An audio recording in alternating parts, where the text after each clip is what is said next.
প্রায় 100 মাহফিল করি ইন্ডিয়াতে। তো মাহফিল করে ফিরতেছি, এই দেশে মানুষ 100 টাকা যদি ইনকাম করে 60 টাকা নেশা জাতীয় খাবার খায়।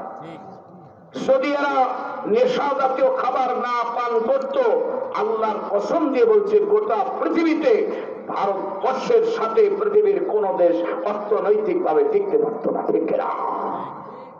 মদ বিক্রি হয় এত। আমি বিভিন্ন স্টেট মাহফিল করেছি, সব বিমানে বাসে উঠার মতো উঠে মাহফিল করেছি। সেখানে দেখেছি পাঞ্জাবে যখন গেলাম, পাঞ্জাব দেখলাম সন্ধ্যার পরে মদের দোকানে সিরিয়াল, ওই প্যান্ডেলের থেকে এই প্যান্ডেল পর্যন্ত এরকম সিরিয়াল, শুধু মদ খাবার, মদ নেওয়ার জন্য। আমি ড্রাইভারকে জিজ্ঞেস করলাম, ভাই এত বড় সিরিয়াল কি এখানে কি সিনেমা হল নাকি? বলছে না হুজুর।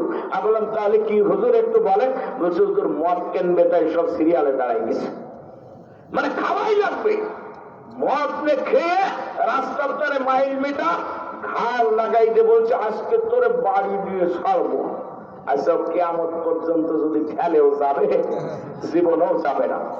আমার মুসলমান ভাইরা মদটা মুখের কাছে নিয়েছে, নামাজ পড়ে ওই ব্যক্তি বলছে আরে মদ খাবার পরে তোমার মাতলামি শুরু হয়ে যাবে, আল্লাহ নবীর দরবারে আমাকে হাজির করা হবে। আর ওই সময় নবীজি জিজ্ঞাসা করবেন তুমি কি মদ পান করেছ? তখন তো আমি মিথ্যা কথা বলতে পারবো না। 80টা দৌড় আমার পিঠের পরে পড়বে, তার মানে আমার মৃত্যুবরণ হয়ে যাবে, আমি বাঁচতে পারবো না। মদের গ্লাসটা ধরে আস্তে করে ভিক্ষা মেরে ফেলে দিয়ে দিলেন। আজ থেকে তওবা করলাম, আল্লাহ রাব্বুল আলামিন যেটা নিষেধ করেছে এই মদ পান করবো না জীবনে কখনো। এই জায়গায় যারা আছেন, অনেক মানুষ বিড়ি খায়, ধূমপান করে। যারা ধূমপান করে একদিন ধূমপান করলে 40 দিন পর্যন্ত আল্লাহ রাব্বুল আলামিনের রহমতের ফেরেশতা তার ধারে কাছে আসবে না। রহমতের ফেরেশতা যদি আপনার আমার ধারে কাছে না আসে, তাহলে আমি শয়তানের চাইতে আরো বেশি নিকৃষ্ট হয়ে গেলাম। ঠিক কিনা? আমার মুসলমান ভাইরা, আমি মাঝে মাঝে চিন্তা করি যারা বিড়ি খায় আর এদের মুখ দিয়ে যে সুন্দর একটা ঘ্রাণ বের হয়, ঘ্রাণ বের হয় না? ফজরের নামাজের সময় পাশে দাঁড়ালে বুঝতে পারবে। আমি মাঝে মাঝে চিন্তা করি এদের ওয়াইফদের যখন চুমা খায় তখন এরা কিছু বলে না নাকি? রাগ করতেছে? মাঝে মাঝে তো আদর করে, করে কিনা? প্রত্যেক স্বামী তার স্ত্রীকে আদর করে। কিন্তু এই বিকট দুর্গন্ধযুক্ত মুখ নিয়ে যখন স্ত্রীর মুখের কাছে যায়, এই ব্যাপারই তো আসলে অসহায়, কিছু বললে তো আর মার খাবে। ওই জন্য মানে চোখ কান বুঝিয়ে ওই গ্রাম সে শুকতে শুকতে গ্রাম নিতে নিতে ওর ওই এক পর্যায়ে এখন সয়ে গেছে, ও আর কিছু বলতে পারে না। সেদিন এই কয়েকদিন আগে একটা লেখা দেখতেছিলাম, আল্লাহ রাস্তে আপনারা মাফ করে দিন, কিছু মনে নেন না বেয়াদবি।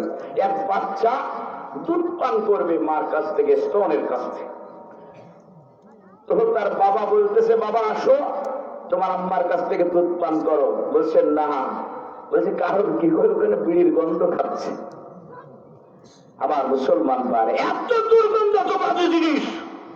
আজকের নিয়ত করতে হবে এখান থেকে, আল্লাহ থেকে ওই হারাম জিনিস এই পবিত্র মুখের ভিতরে, জবানের ভিতরে আর দিতে চাই না।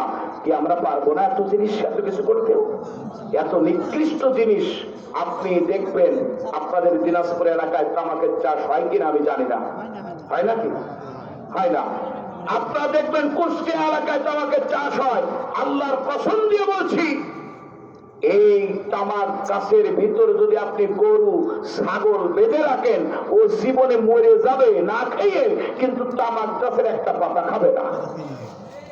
আপনি দেখবেন আপনার বাড়িতে পিঁপড়া, যেখানে পিঁপড়া হচ্ছে, শুধুমাত্র তামাক দিয়ে তৈরি করা গুল, বনি গুল, অন্যান্য গুল আছে না, এই গুল শুধু এখানে একটু ছড়াই দেবেন, এই পিঁপড়া, ঝাল পিঁপড়া গুলো সেখানে মরে যাবে।